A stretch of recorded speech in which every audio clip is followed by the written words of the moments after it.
Guys, magandang araw po ulit sa inyong lahat. Welcome back na naman sa channel ko, Jeep Doctor. And today guys, yung part 2 nung tutorial ko dun sa fog lamp.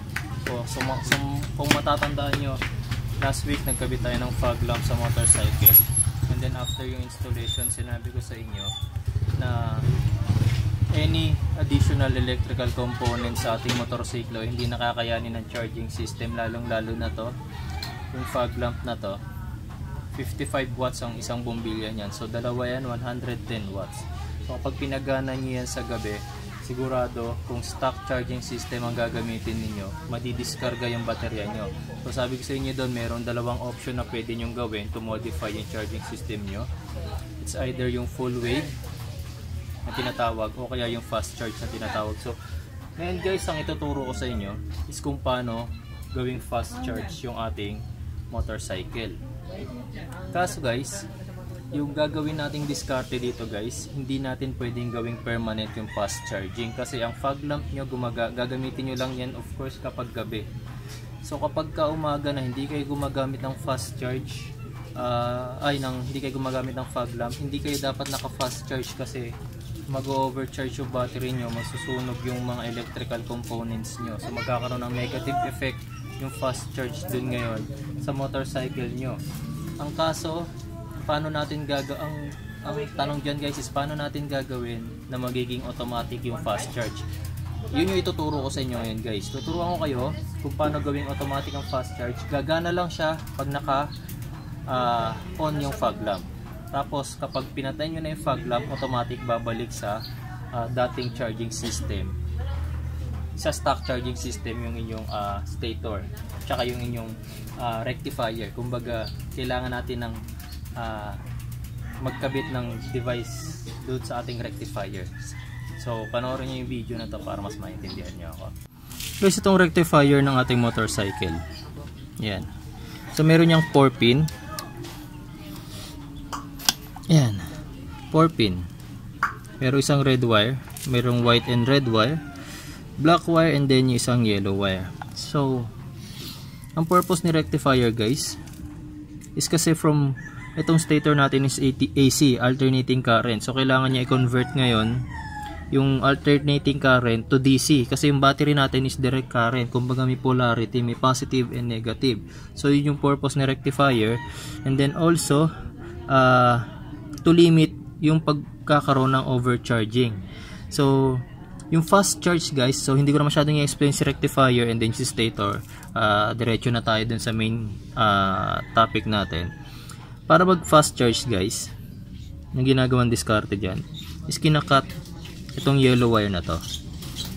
So ipapakita ko sa inyo guys ngayon sa video kung ano yung kaibahan ng nakakat yung yellow wire dun sa charging system natin. Saktong sakto may voltmeter na nakakabit dito sa motorcycle natin. Makikita nyo, ipapakita ko muna sa inyo kung ano yung tsura ng charging system natin kapag nakakonekta si yellow wire, and then after that yung kung paano naman nagcha-charge si motorcycle kapag nakakat na si yellow wire.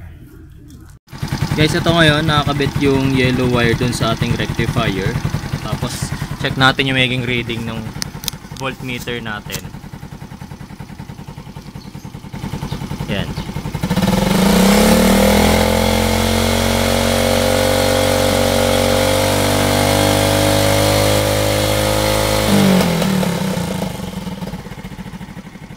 So naging parang pinaka maximum niya is yan 13.5.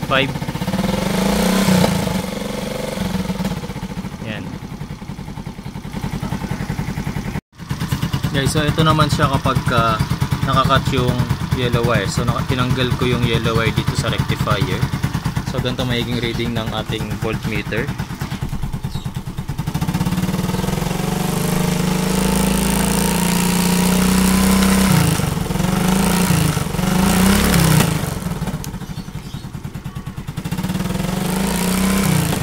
So umaabot pa siya ng 15.2, 15.3. So kapag gantong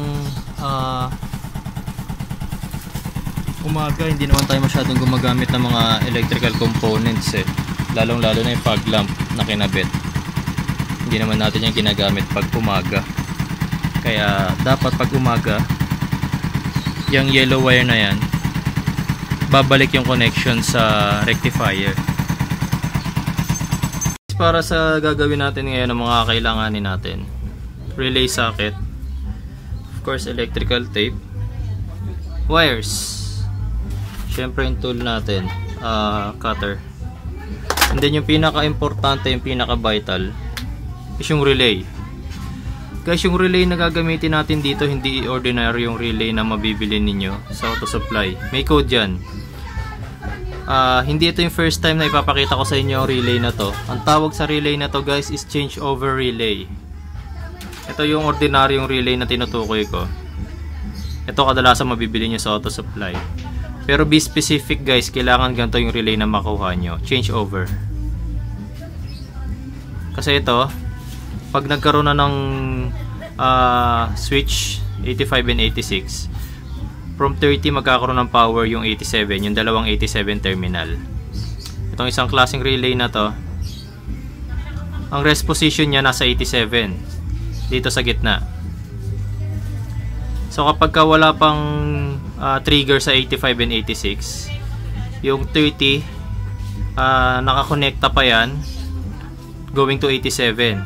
Pero kapag nagkaroon na ng connection ng trigger sa 85 and 86, mawawala yung connection dito, mapupunta sa 87A. Yan. So very important guys yung relay na magagamit nyo para masiguradong working ng tama yung gagawin nating automatic fast charge. Una nating gagawin guys, kukunin natin itong yellow wire, tatanggalin natin siya dito sa connection sa socket.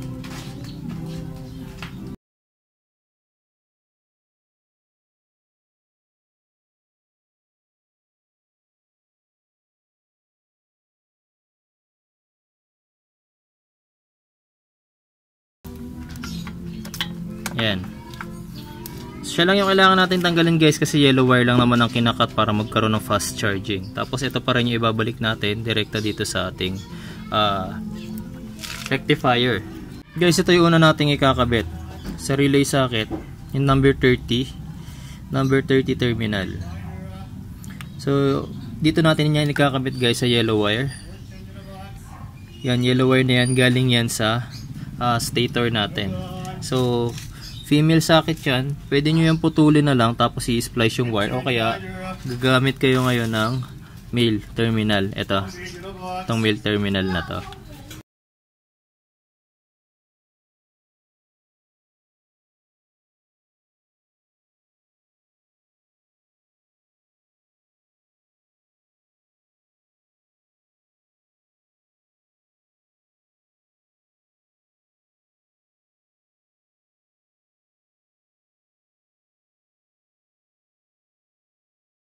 So tapos i-connecta natin yan dito mamaya, pero as of now hindi muna natin ikakabit para mas madali sa atin yung paggawa ng wiring. Tapos ito, next natin is 85.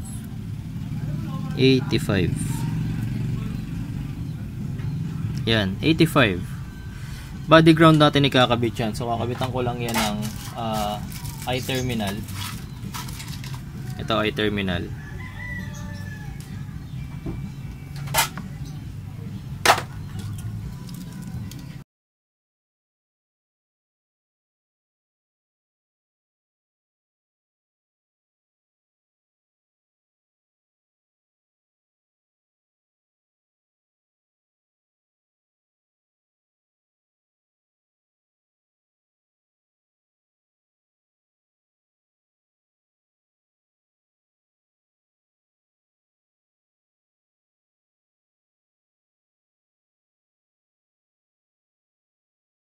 Ito na to, itong number 85 terminal na to na nilagyan natin ng I terminal. Body ground yan guys, so kahit na anong metallic part ng sasakyan natin is body ground. Itong tornilyo na to sa rectifier, body ground yan. Ito rin, itong part na to, yan, so dyan ako nagkakabit ng body ground. Yan, so basta metallic part guys, pwede nyo pagkabitan ng body ground dyan. So ako dito na lang din.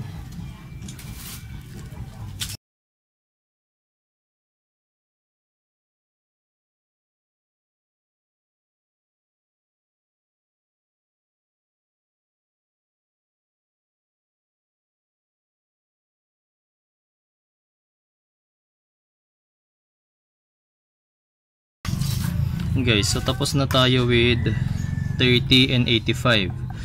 Then guys, yung ating 86 guys. Itong 86, ikakabit natin yan guys doon sa switch ng ating fog lamp.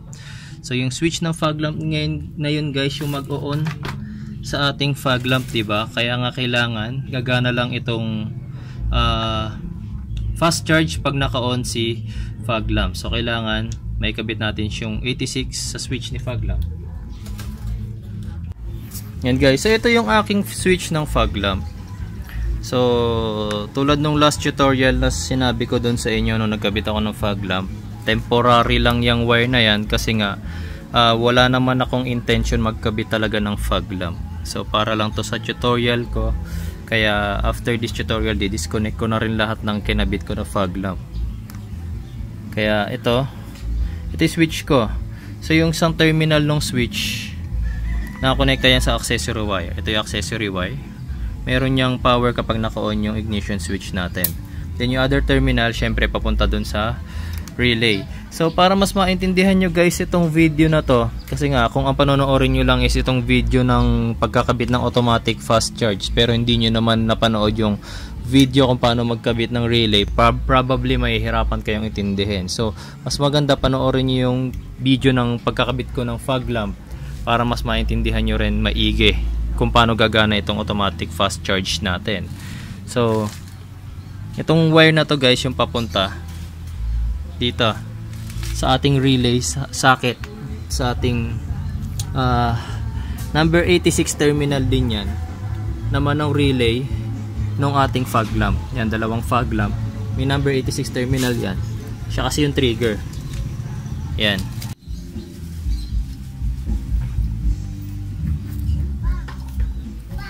Yung pagkakabit guys ng automatic fast charge, hindi lang naman yan sa fog lamp. Pwede nyo rin yan gamitin kung sakali nagkakabit din kayo ng sound system sa motorcycle nyo, which is malakas din makadischarge.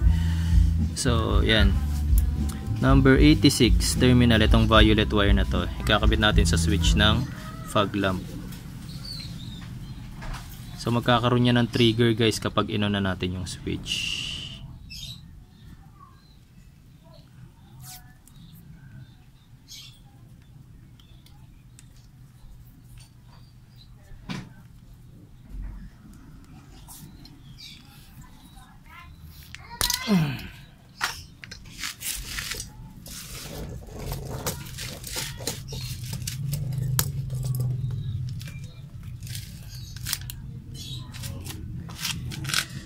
Yan guys, so tapos na tayo sa number 30, tapos na tayo sa 86 and then 85. So meron pang dalawang wires na natitira si relay socket, 87 and 870. Pero pagdating sa relay 87A yan, 87A yan, 87 and 87A. So tatanggalan na natin ng connection is itong number 87. Ito nasa taas, itong kulay pink. Ang ititira natin ng merong wire guys, itong nasa gitna. Yan, itong nasa gitna na to.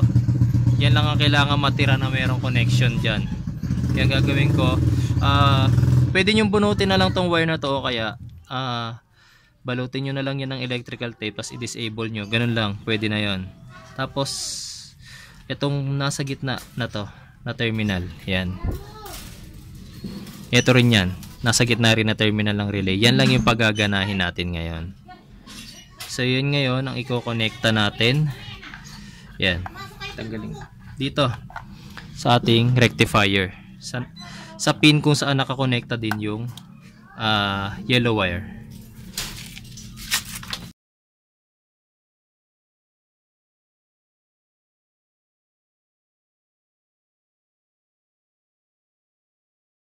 Guys, tignan nyo maigi, ito yung rectifier natin. Pag nakasaksak tong socket, yung yellow wire andito nakakonekta sa left, lower left. Ito lower left, nandito nakakonekta yung yellow wire natin. So dyan natin ngayon ikakabit itong number 87. Ito, yan, dyan mismo itong number 87 ng relay socket, yung nasa gitna rin. Ito, iko-connecta dito. Yan. So gagamit ako ng isang tawag dito, female socket. Gagawa ko na isa pang ganito. Ilalagay ko dito sa number 87.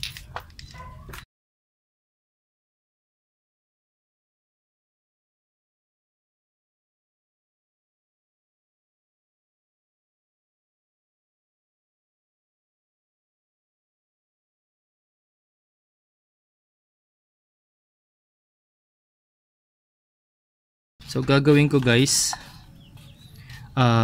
siya ngayon yung ipapasok ko dito. Siya ngayon na ipapasok ko dito sa socket na pinagtanggalan ko ng yellow wire.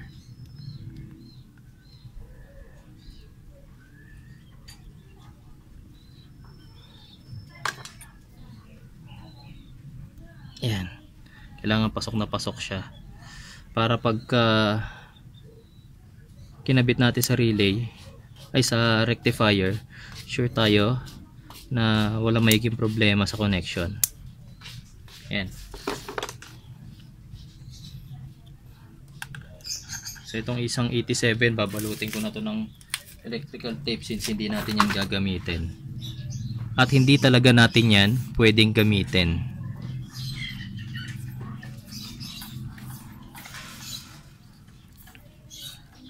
Ayan. Tapos ito yung kanina sa number 30, hindi pa natin kinokonekta kasi kanina nilagyan lang natin ng I-terminal, ay ng female terminal. Iko-konekta na natin yan doon sa yellow wire. Tapos babalutin na natin yan ng electrical tape.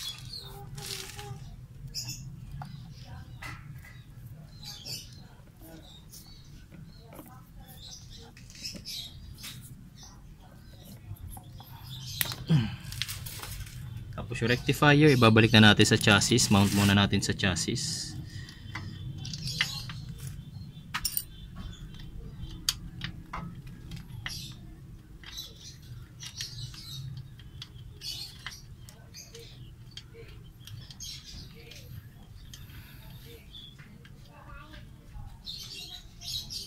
Tapos kabit na natin ngayon yung socket. Ayan. Tapos guys, ito yung pinaka-importante guys ha. So sinabi ko na sa inyo kanina, in-explain ko na kanina, yung klase ng relay na gagamitin nyo, kailangan change over relay. Yan yung code. Change over relay ang tawag dyan. Yan. Ganon ka-importante na tamang relay ang magagamit ninyo.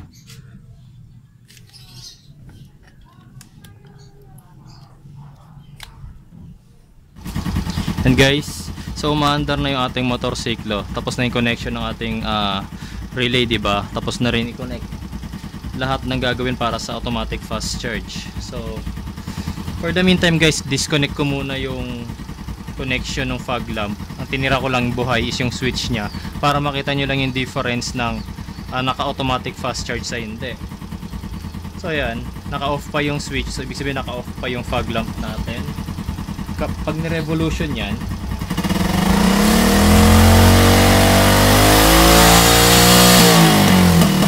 yan yung standard voltage natin, standard charging system natin. So makikita nyo hindi siya nag-overcharge kasi ang standby voltage ng battery natin is 12.4 lang. Ngayon kapag nag-on tayo ng fog lamp, i-on ko yung switch, automatic yung charging system natin ngayon lilipat into fast charge mode. So kapag nag-revolution,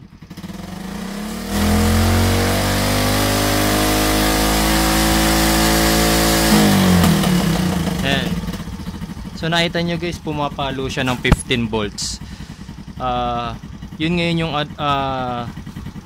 nagagawa ng fast charging. Kapag ka naka-on yung fog lamp nyo, dapat dun lang gagana yung fast charge. Pero pag naka-off si fog lamp, dapat automatic off din si fast charge. Kasi yung 15 volts na yan guys, kung naka-fast charge kayo nang wala kayong fog lamp, kaya niyang isirain yung baterya nyo. 15 volts yan, tataas pa yan guys ha. Hindi lang yan basta 15 volts. So habang nasa biyahe kayo, mas mataas pa yan. Minsan papalo pa yan na 16, 17 volts. So talagang sisirain lahat ng electrical component nyo kung naka-fast charge kayo buong biyahe. So kapag ginamitan na natin ng fog lamp yan, yun ay magiging malaking tulong ng fast charge sa atin. Ayan. Ito nyo yung pagbagsak ng voltahe, nang gumana yung fog lamp. Ayan, pababa siya ng pababa kasi masyadong malakas kumain ng battery charge itong 55 watts, 110 watts yung dalawang ilaw.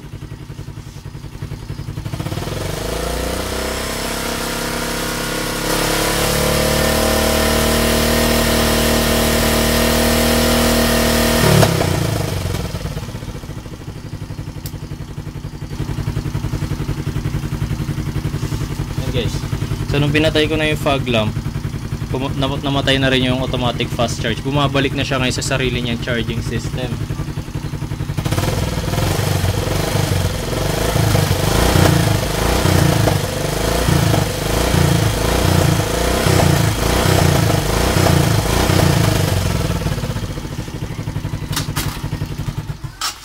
And guys, so ganun lang po kasimple yung pagkakabit ng ating automatic fast charge. So very important yung paglagay ng specific relay guys ha. So huwag kayong magkakamali sa paglalagay ng relay, kasi pag nagkamali kayo ng ilalagay na relay dyan guys, lagi na kayo naka fast charge. So yun yung magiging delikado, kasi nga magkakos ng overcharging sa motorsiklo ninyo. Hindi kakayanin ng motorsiklo ninyo yung 16 volts na ilalabas ng stator. So kailangan may limiter talaga. So yung yellow wire yung limiter natin.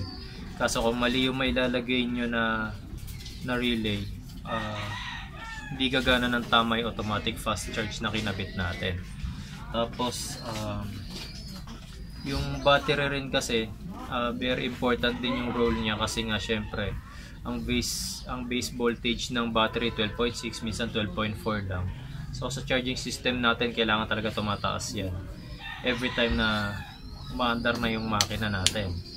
Tapos yung pinaka-important part ng pagkakabit ng automatic fast charge, para lang yun sa fog lamp. So kung wala naman kayong fog lamp, makontento na lang kayo sa charging system na meron kayo. Wala kayong fog lamp, wala rin naman kayong sound system. Okay, so yun lang guys yung may tuturo ko sa inyo regarding sa pagkakabit ng automatic fast charging system.